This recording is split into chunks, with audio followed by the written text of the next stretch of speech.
You also talk about in the book about Jesus and God's universal offer of salvation. Yeah. Well, you got this universal offer of salvation, but you've also got this thing called hell. How do those two work together?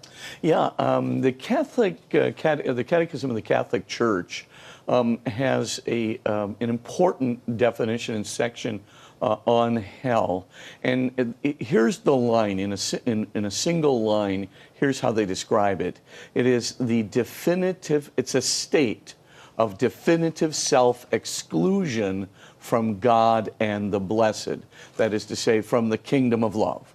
Now, that word self-exclusion is very, very important.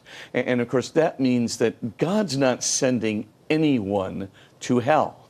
And in fact, God doesn't use hell as a kind of retribution.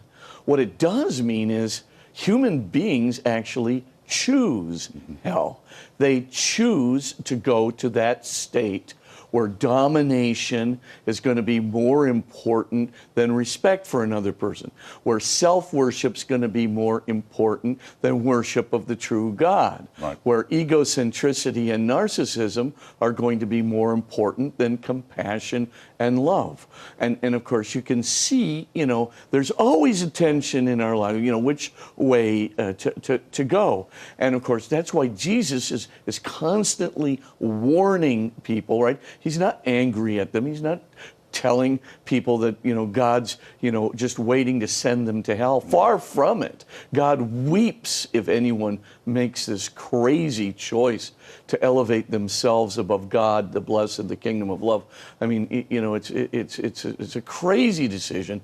Yet God gave us this awesome power of freedom. And in that power of freedom, we actually have the capacity. And we can do this. And frankly, the old Augustinian expression, there before the grace of God go I. Right. We can actually say, gee, I kind of like this domination stuff, Well, you say actually on page 305 is exactly where you have this quote. You say, for these people, love, God, and others are all actually negatives. Yeah. While self, power, autonomy, and dominion are supreme. Yeah. Yeah, and that's precisely the point. Once you've kind of made that series of decisions, you might be totally empty in making those decisions.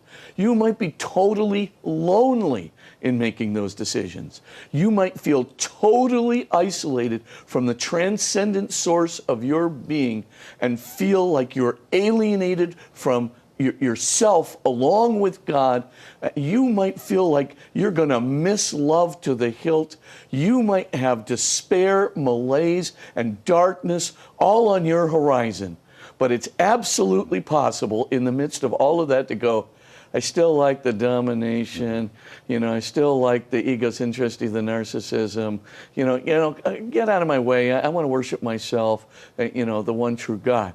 Now, if you say that enough times and you never make recourse to God's mercy, you never in any way, find some definitive way of wanting to turn back, what the church says is, yeah, it's possible for you to actually choose emptiness, darkness, alienation, evil, just so you can get this extra share. You say on page 307, self-punishment can come from a trade-off in which one accepts a negative consequence in order to procure something intensely desired, such as Faust selling his soul to the devil. Exactly. Do you think there are people making those Faustian I do. Today? It's happening all the time. I think that's why the intensity of Jesus' rhetoric when he's warning us, why does he use wailing and grinding of teeth? He's worried. He's trying to say, you guys, you think that it's a cakewalk? It's not a cakewalk. We are making critical decisions during this lifetime. Don't misuse your freedom. If you do misuse your freedom, keep turning back to the infinitely, unrestrictedly compassionate God and get back into stead. Keep going back to church. Don't let yourself get separated. Don't let yourself become enticed. And Jesus warns us. He tells us, I'll tell you who to be scared of.